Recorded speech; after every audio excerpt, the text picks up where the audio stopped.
Bem-vindos a essa aula bônus que eu preparei com muita empolgação, porque eu quis trazer para vocês na prática, né, uma demonstração para vocês que vocês possam ter um guia, um norte de como que a gente aplica na prática tudo que vocês viram no curso até então.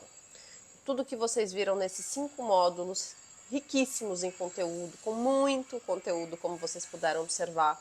Então acredito que esse vídeo vai te ajudar a ter um guia mais prático, mais direto ao ponto, né? Quando você estiver pintando e surgir algumas dúvidas, para como que as coisas se desenrolam na prática, de uma forma mais dinâmica, com mais movimento e aplicando ao mesmo tempo todo o conhecimento que vocês viram até então, tá? Então vou fazer a pintura desse pássaro voando que eu escolhi, essa arara brasileira. Belíssima, por sinal. Escolhi com bastante cores vivas.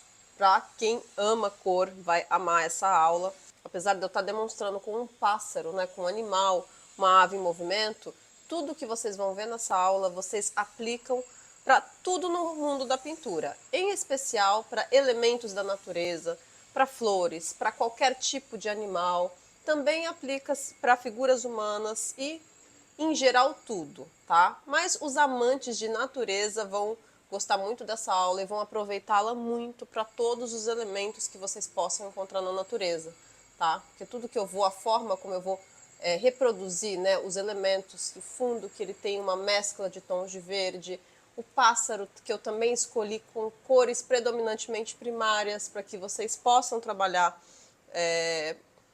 para vocês que estão começando, trabalhar com as cores primárias sempre nos ajuda muito a ter resultados interessantes sem se perder tanto, né, no mundo da pintura.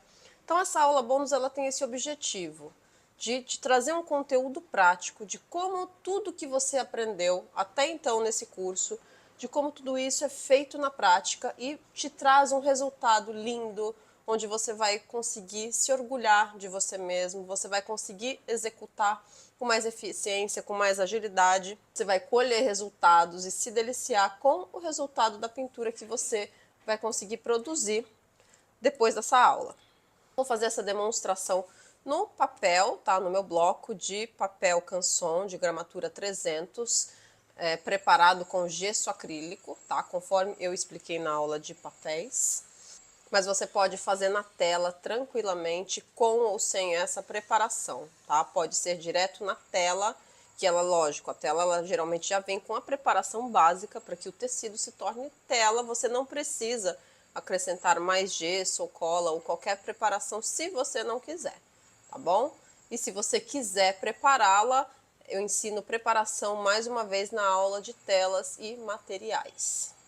E eu também vou fazer essa aula com a paleta colorida, para que vocês possam ver aqui na prática como que eu misturo, como que ocorre, né, toda essa questão de misturar cores e de aplicar principalmente valores tonais agora com as cores que a gente trabalha na nossa paleta quando a gente está começando. Assim como eu expliquei para vocês lá no módulo de cores, tá? Eu tenho 2 tons de azul, um mais frio e um mais quente, 2 tons de vermelho, um mais frio e um mais quente, 2 tons de amarelo, um mais frio e um mais quente, mais branco e mais sombra queimada, tá?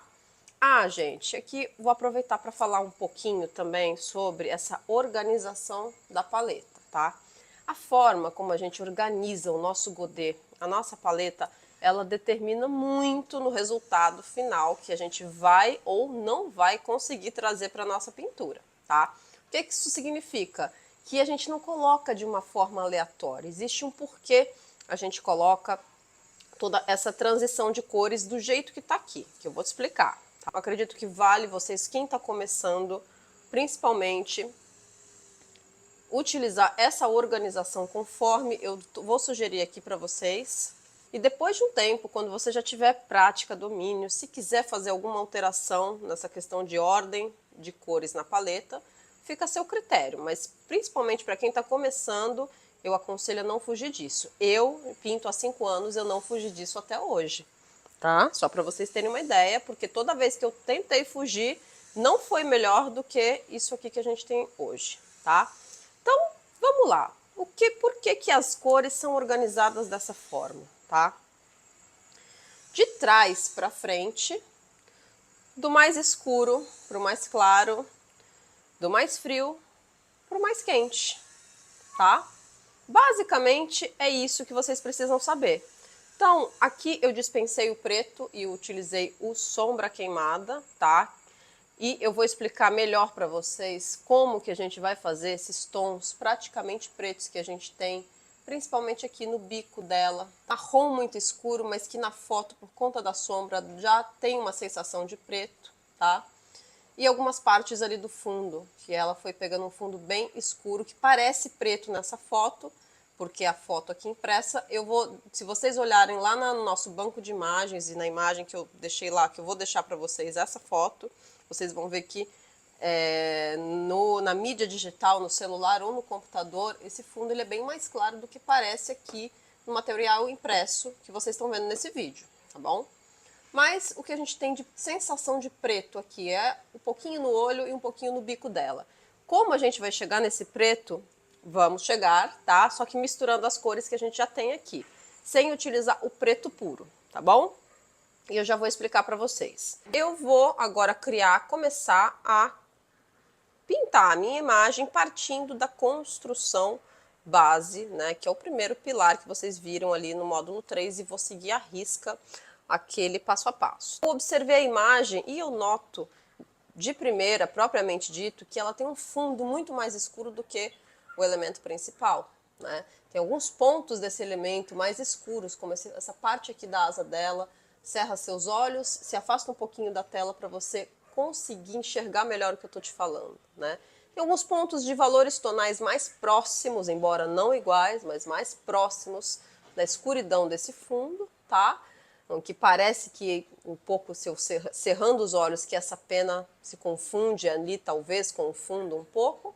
Mas, no geral, né, mais de 80%, digamos que 90% dessa ave, ela tem uma quantidade de luz muito maior do que todo o fundo, tá? Por conta disso, eu também vou dar uma atenção especial no momento que eu vou escolher para mapear esse fundo, tá? Mas vamos começar primeiro da proporção base, que é a estrutura do desenho, conforme vocês viram lá no módulo 3. E eu escolhi aqui um pincel chato, largo, tá? Como vocês podem ver, eu não consigo mais ver a numeração, mas é algo entre 18 e 22, tá? Então, um pincel largo, não tem regra de numeração. Vou começar com tinta vermelha diluída, só para fazer, ó, aguinha, tá? Só para fazer essa marcação. Uma aguinha, mas não tão água, tá, gente? Uma água, mas que dê uma diluição que ela não vai escorrer tão fácil, tá?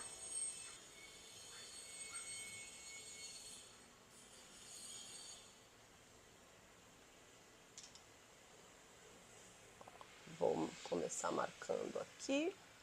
Aliás, vou marcar ali aquela parte mais reta, porque vai me fazer ganhar tempo. Ó.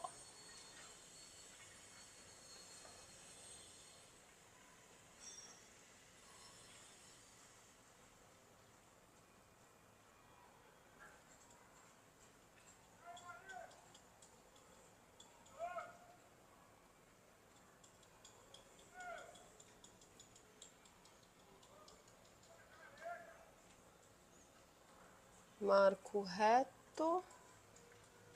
Marquei reto.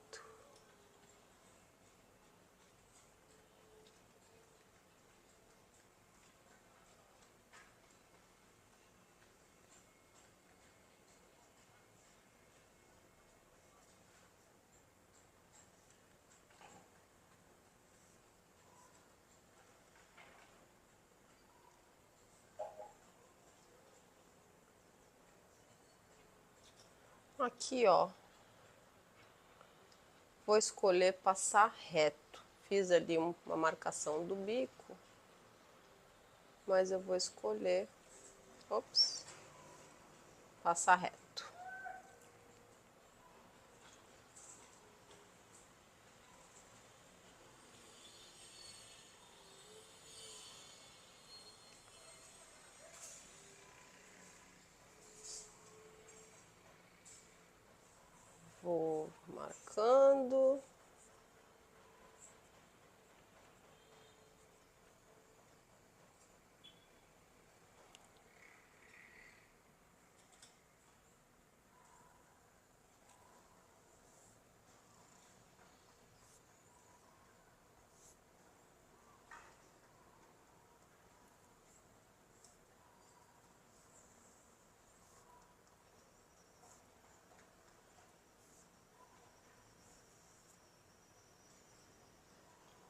certo? Aqui eu tenho também um pedacinho do pé dela.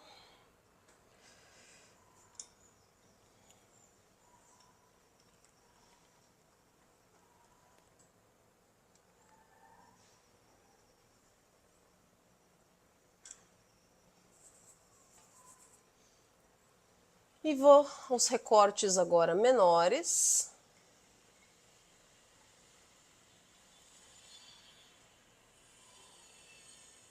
Sempre conferindo.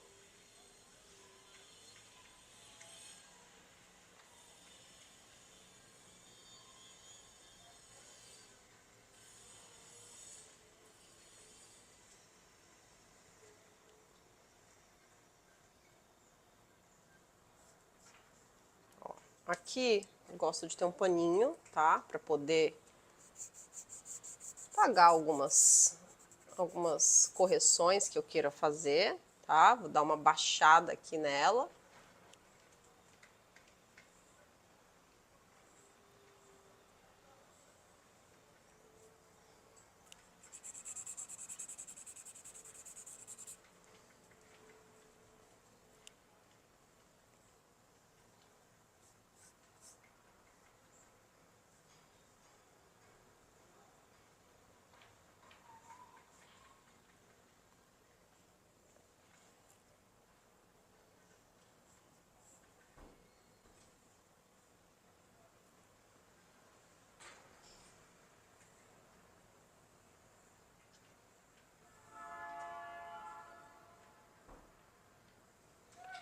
Este traço aqui, isto, é isso, eu tenho a casca inicial, tá, de onde vai ficar a minha arara, tá. Então eu fiz essa casca base e agora, né, aquilo que eu falei sobre o momento de fazer o fundo. Toda vez que eu tenho fundos mais escuros, tá, assim, predominantemente escuros, que sejam escuros como essa foto, que tem um grande contraste com a imagem, o elemento principal que eu estou pintando, que tem muito mais luz, tá? Então eu gosto de mapear já esse fundo primeiro, ou seja, logo depois que eu marquei a construção, tá? Por quê? Porque isso já, para termos de treinar o meu olhar, isso já me adianta muita coisa, isso me evita muitos erros. Tá? Para a grande maioria das imagens, é muito interessante você marcar, fazer essa marcação do fundo logo após a construção, ou muitas vezes, quando não tem quase informação nesse fundo, ou quando você não quer trabalhar esse fundo, você só faz aquela tonalização inicial que eu demonstrei durante os exercícios no módulo 3. Então aqui eu vou agora misturar o tom desse fundo, tá? Um tom base que eu vou começar.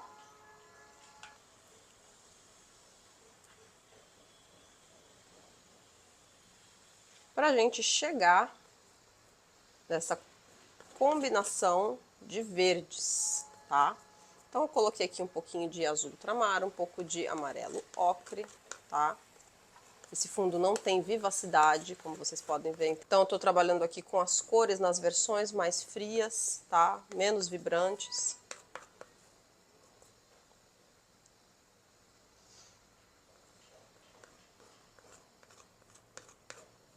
Esse tom aqui tá bem legal, tá bem interessante, tá? Esse tom de verde.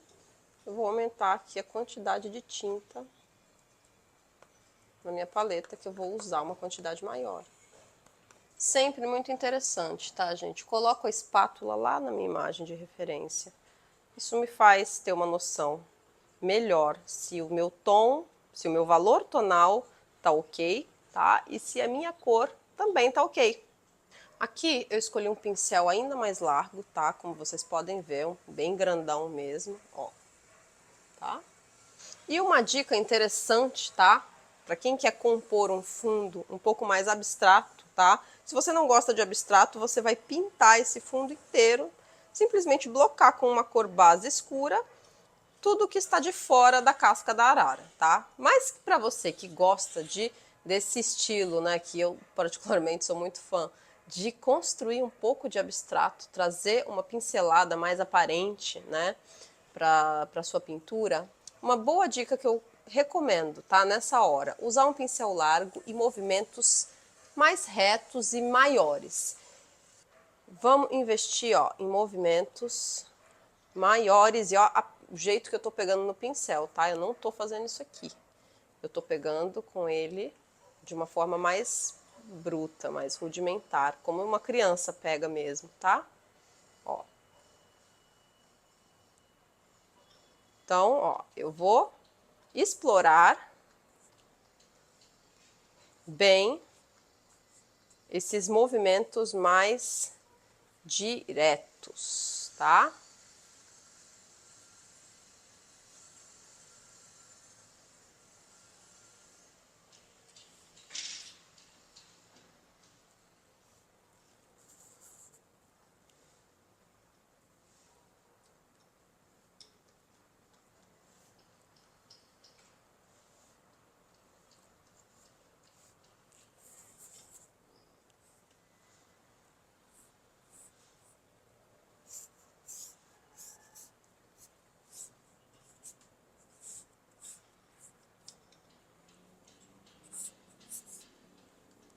E se eu quiser atribuir alguns toques ainda mais especiais, é o momento de eu explorar essa característica aí, tudo que é possível, tá? Em termos de abstrato.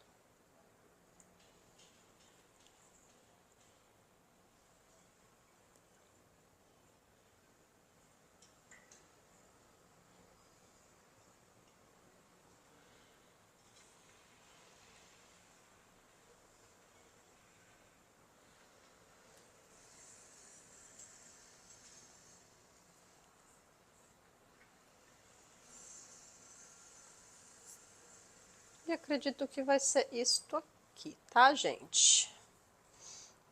Gosto de pinceladas, de umas pinceladas espalhadas, mas que fiquem mais aparentes, sabe? Que dão essa texturizada. Isso aqui não é uma obrigatoriedade, mas é uma dica para quem gosta de explorar essa parte mais abstrata, tá? Da sua pintura. Então aqui eu cheguei num resultado, tá? Vou fazer aqui alguns com a tinta bem diluída, tá? Mas alguns pontos em verde, ó, tá vendo que ela tá bem diluidinha? Mas onde eu tenho as entradas dessas penas, eu não vou demarcar elas ainda, tá? Tão definidas. Eu só vou fazer algumas marcações com a tinta bem diluída, tá?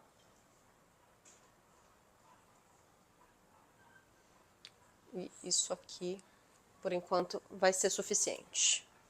Tá? Essa primeira etapa, né, o meu objetivo é esse. Por enquanto só fiz a construção, tá? Etapa 1, proporção, e eu já mapeei meu fundo, tá?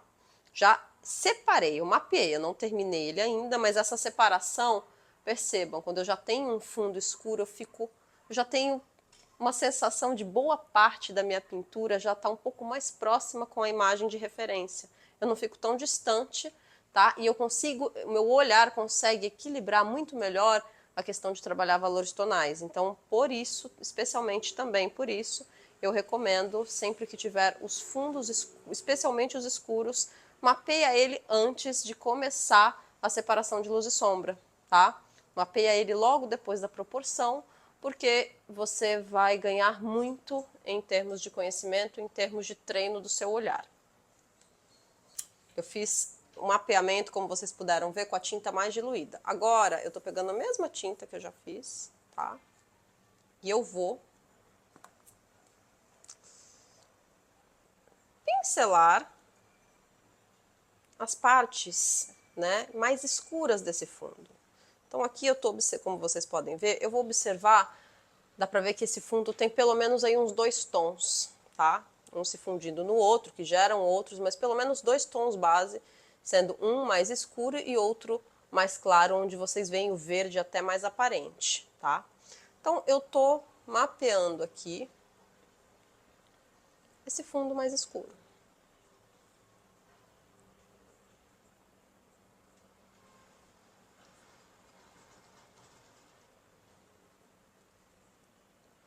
fazendo essa separação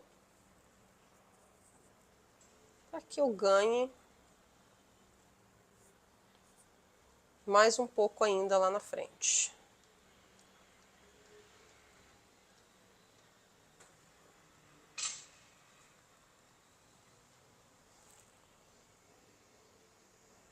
Alguns pontos que eu vejo, umas manchas que o vermelho, né, já se fundiu sem misturar com o verde aqui, eu achei bonito, interessante. Então, apesar de estar mais escuro na imagem de referência, eu deixo como tá porque eu gostei, tá?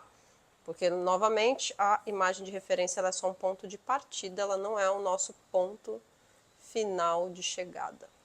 A gente sempre mapeia por um tom médio para depois escurecer e, por último, clarear o que for necessário. Então, eu vou escurecer ainda mais a tinta para aplicar em alguns pontos desse fundo. Para escurecer, vou começar a fazer com azul, tá? Misturando um pouquinho do sombra queimada nessa tinta.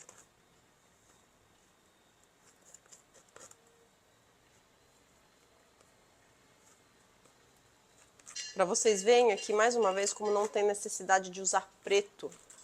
Tá? O preto ele é importante quando a gente está aprendendo, principalmente quando a gente está estudando. Mas quando a gente começa a fazer alguns experimentos, tá? A parte daquele tempo de estudo dos fundamentos, é interessante você testar sempre, não utilizar nem preto puro, nem branco puro na sua pintura. Por quê? Porque isso vai atribuir uma característica mais realista, sim, porém muito mais suave, muito mais sutil. Isso gera, no geral, as pinturas que elas não têm, especialmente as em grande quantidade, de preto puro e branco puro, né, que são elementos, cores elementares que elas marcam demais. Elas ficam aquele pá, né? Parece que você só olha para aquilo que é preto ou só olha para aquilo que é branco. Então, as pinturas que a gente dispensa o uso de preto puro e branco puro, elas se tornam muito mais interessantes e misteriosas, digamos assim, para o olho humano. Tá? Então, por isso, eu dispenso, sempre que possível, o uso dessas cores de preto e branco puro. Tá? E mesmo assim, a gente vai conseguir fazer uma tonalidade de preto aqui nessa paleta, sem utilizar o preto propriamente dito, que eu já, quando a gente chegar lá no biquinho da arara, eu vou mostrar pra vocês. Então aqui, ó, eu tenho, como vocês podem ver, tá? Vamos ver a luz aqui. Acho que dá pra ver legal aqui, ó, nesse ponto de luz. Aqui um verde musgo, que aqui um tom bem mais escuro, tá? Chego lá, perto, e eu percebo que ainda dá pra escurecer mais, tá? Então eu decidi que eu ainda vou colocar mais azul ultramar e mais sombra queimada nessa minha mistura, para eu escurecer ainda mais. Agora eu tenho aqui um contraste maior, um pouquinho maior de valores tonais, que eu estou um pouco mais satisfeita, tá? Percebam que aqui está praticamente puro a mistura que eu fiz, sem verde, e dá um preto, tá? Então, aqui nem precisou esperar chegar a arara, que a gente já acabou precisando chegar nesse tom. Ó, agora eu olho lá, tá vendo? Comparo, e eu tenho um valor tonal quase igual, se não igual, tá? Então, isso aqui é muito importante. Primeiro aprendizado, mais um aprendizado aqui importante sobre cores, tá? Que isso acontece mais na prática da pintura mesmo, do que nos estudos. Sombra queimada com azul ultramar, eu construo um preto que no mundo da pintura a gente chama de preto cromático, tá? Ele é muito diferente, o efeito dele dá uma diferença brutal do que você usar o preto puro, tá? Que é um preto construído a partir da mistura de cores e não aquele elemento, aquela coisa totalmente escura para marcar a sua pintura. Então isso atribui também um tom de suavidade e não rouba, digamos, a atenção das cores da sua pintura, tá? Então aqui essa dica que ela é muito importante, tá? Vocês vão, quero que vocês experimentem quando for para essa parte prática mesmo de pintura, onde vocês vão não só estudar, mas vão fazer os experimentos, a começar por essa aula bônus aqui. eu quero que vocês misturem e me contam qual foi a sua impressão, o que você sentiu de diferença em trabalhar com o preto a partir da mistura de sombra queimada com o azul ultramar e do jeito tradicional que eu ensinei lá atrás, para termos de estudo, o preto puro, tá? Vocês vão sentir muita diferença nessa trajetória. E aqui eu vou usar com a espátula mesmo, para a gente ser um pouco mais direto, tá? Porque são partes mais blocadas que eu quero mais velocidade. Aproveito também para construir mais textura, tá?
E uma coisa muito comum, né, no decorrer do processo de pintura, é que a gente parece que vai criando um escorpião no bolso. Gente, isso é independente, assim, é muito inconsciente nosso. Parece que a gente vai ficando com medo de pôr muita tinta, sabe? Então, eu sempre vou repetir isso, não economiza na tinta nessa hora.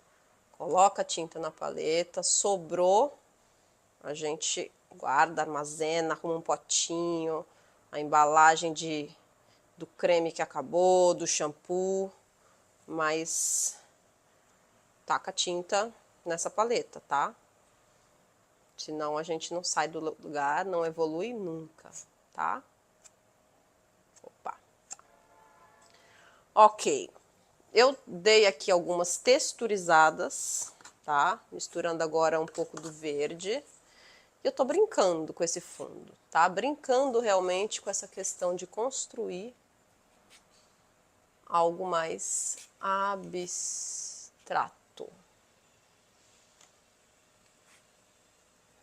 E com textura, tá? Percebam que eu deixo marcar bem algumas espatuladas de forma proposital.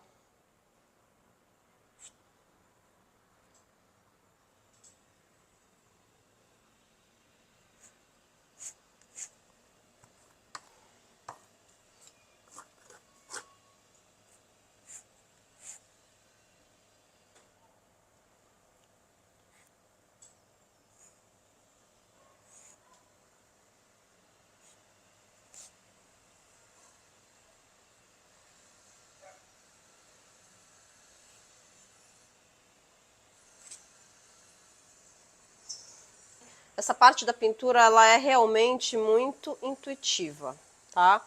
Então, nós vamos intuindo, ou seja, a gente não precisa, se não quiser fazer a coisa muito desordenada, embora também possa, mas a gente vai dosando, sentindo para onde que o nosso instinto automático está guiando a gente a construir essa pintura, tá? Aqui a grande ordem é mais percepção do que o pensamento, o raciocínio em si. Essa é a parte bem intuitiva e criativa mesmo da pintura, tá? Somente por hora eu vou me dar por satisfeita.